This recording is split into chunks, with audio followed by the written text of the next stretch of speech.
الصيام وأطل مصعدا أهلا وخلا ليته في كل حين. بسم الله والحمد لله والصلاة والسلام على رسول الله وعلى آله وصحبه ومن والاه. Assalamu alaikum wa rahmatullahi wa barakatuh. Thank you for joining us again for another edition in Serenity in Salah.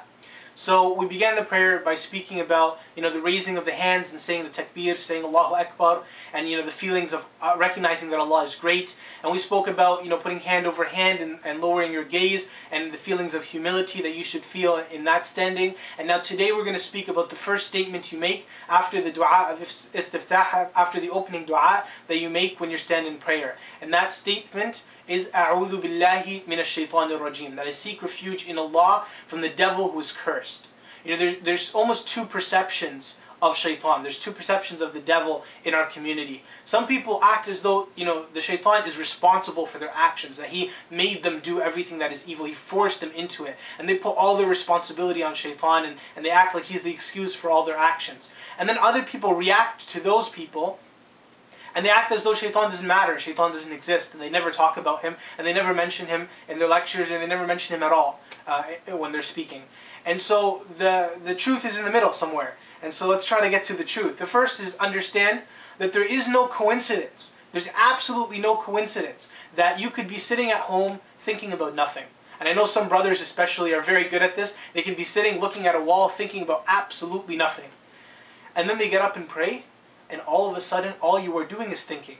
All you're doing is thinking about this, and then your thought takes you to something else, and your thought takes you to something else. You think about your work, you think about your friend, you think about something that you heard that day, you think about this TV show that you're watching, you think about that, and all of a sudden your thoughts are a million at once. And they're taking you from thought to thought to thought. And all of a sudden you finish your prayer, and you don't even remember that you prayed, and you don't remember how many rak'ahs you prayed, and you don't remember anything about the prayer whatsoever.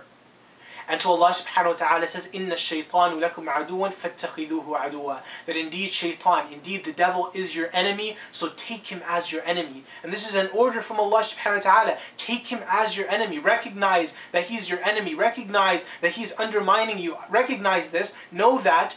Believe in that, and take him as your enemy and find ways to stop him from his evil against you. So that's number one.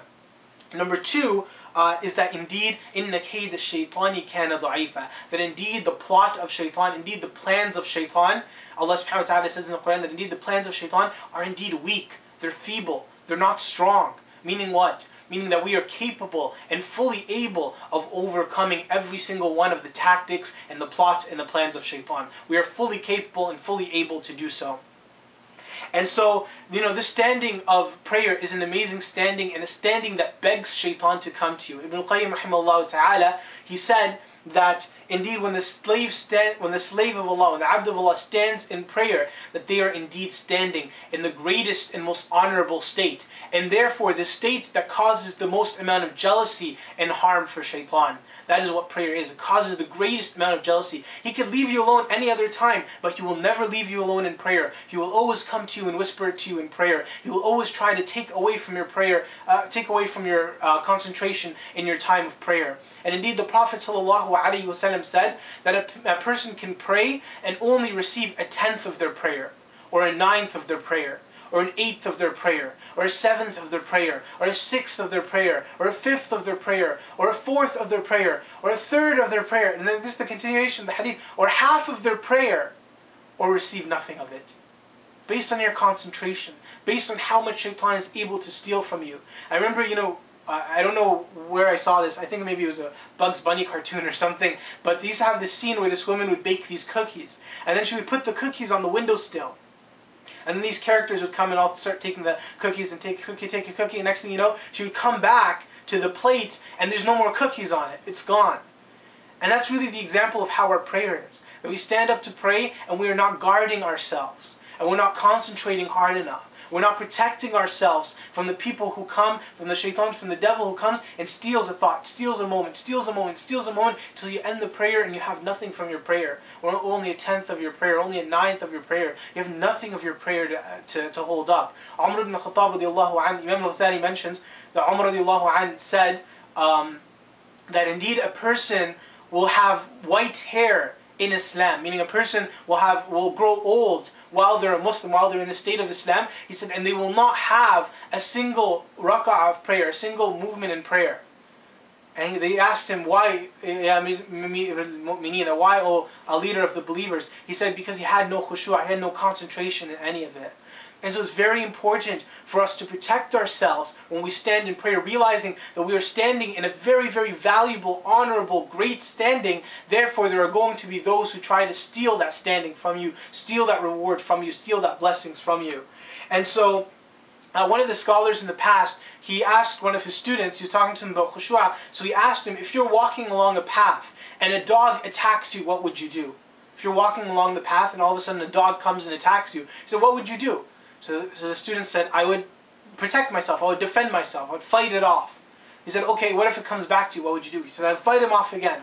He said, what if he came back to you again? He said, I would fight him off again.